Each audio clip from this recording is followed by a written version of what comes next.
Hey, how's it going, guys? Garcia here with another portfolio update. So in this video, I'll break down the portfolio, show the moves I made today, share the post on Twitter, and give the shoutouts at the very end of the video. So let's get to it. Today we closed at $141,475.55. So this is where the portfolio is at after hours. So today the small account was up 0.1%. So nothing crazy.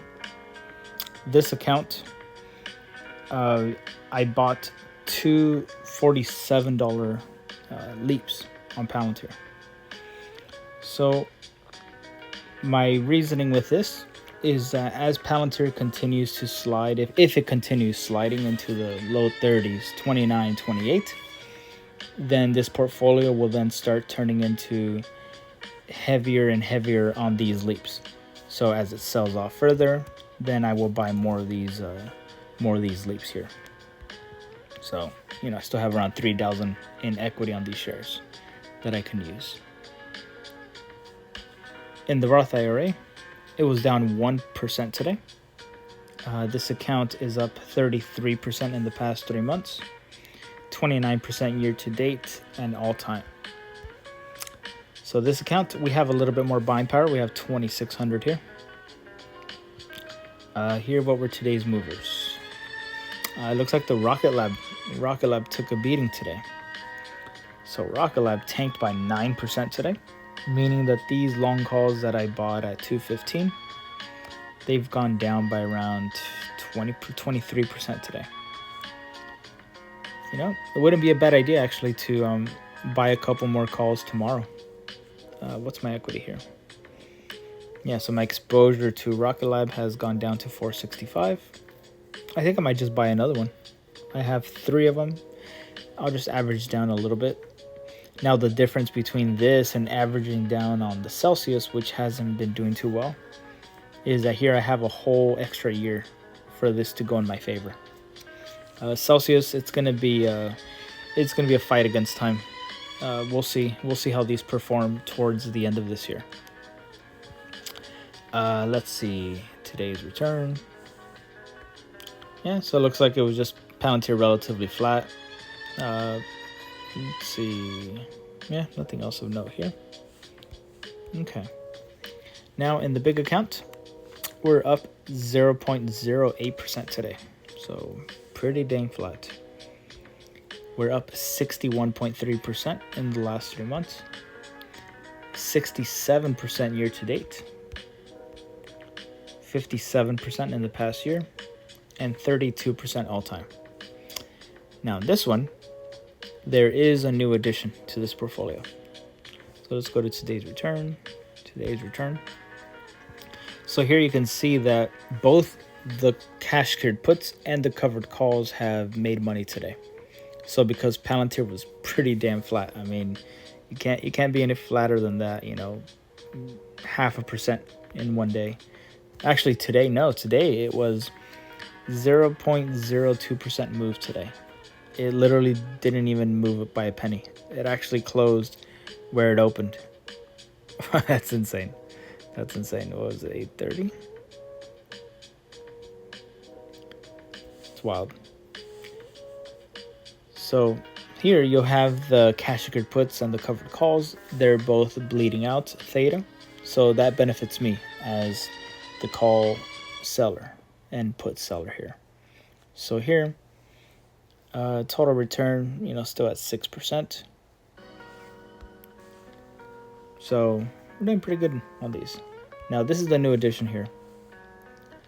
Because TSLL went down by around 3-4% today, I decided it would be a good time to start selling some puts on here.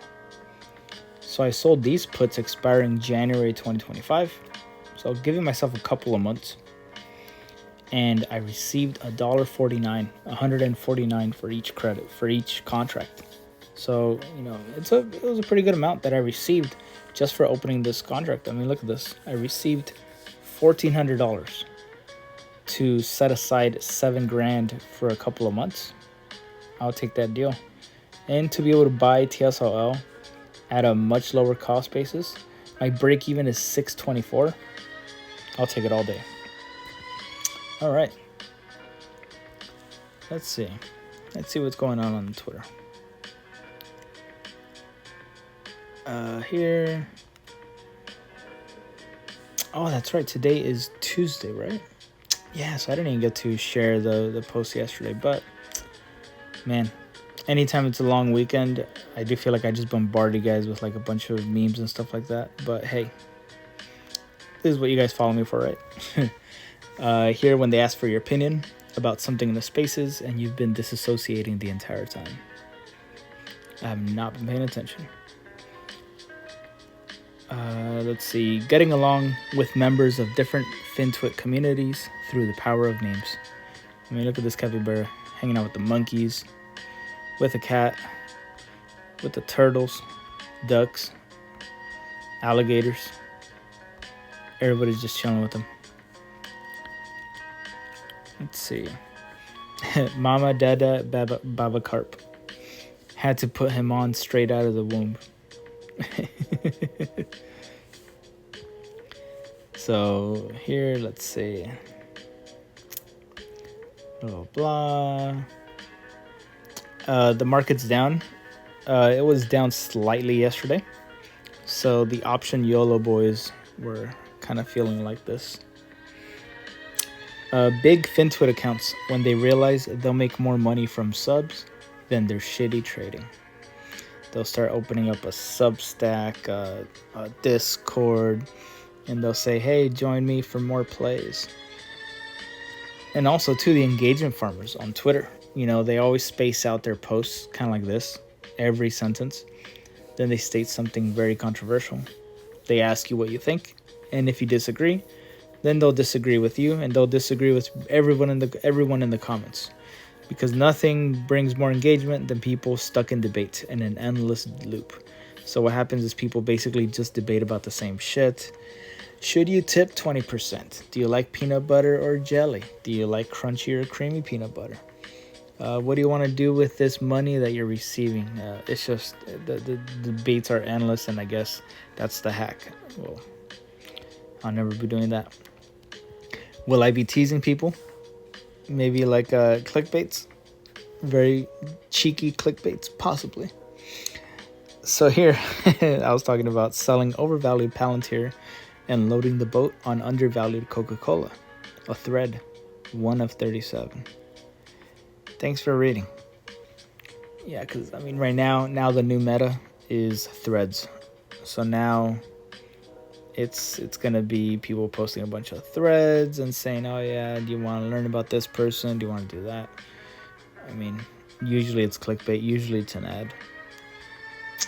Mama La Kamala.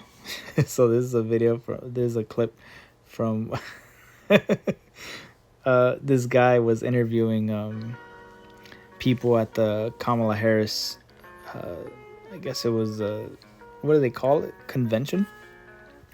The dude is hilarious. Me praying for the permabears to get margin called. Please, God, let this happen because it would be so fucking funny. This guy, biggest bear on Twitter. And actually, this is not the official account. This is kind of like a copy of it. But this guy, Michael A. Gade, or Gayed, he is one of those perma bears who has gained a following because of how controversial his posts are. So here, let's see. I see here is talking about the puts that I sold on TSLL. So here, thanks to Grok, I was actually able to generate 2 different images and kind of splice them together of, 2 children kind of looking up. And I'm not sure if you guys will be able to hear it. But I've always kind of had this image in my mind whenever I heard this song. The sounds that usually bring to children, striking fear to those living in war-torn countries. So it's just something that I kind of thought of, how it just, I've always had that image in my mind, but I never really put it really out there. So it was just kind of, I felt like I wanted to actually share that image that I've been kind of like creating my mind. But it's just it's a lot to think about. The things that we take for granted. So on that happy note, I will give the shout outs. Thank you to everyone who has been supporting the channel, who has been supporting me in this, commenting, subscribing, liking, the whole 9 yards. Thank you all. And, I'll see you guys tomorrow. Have a good one.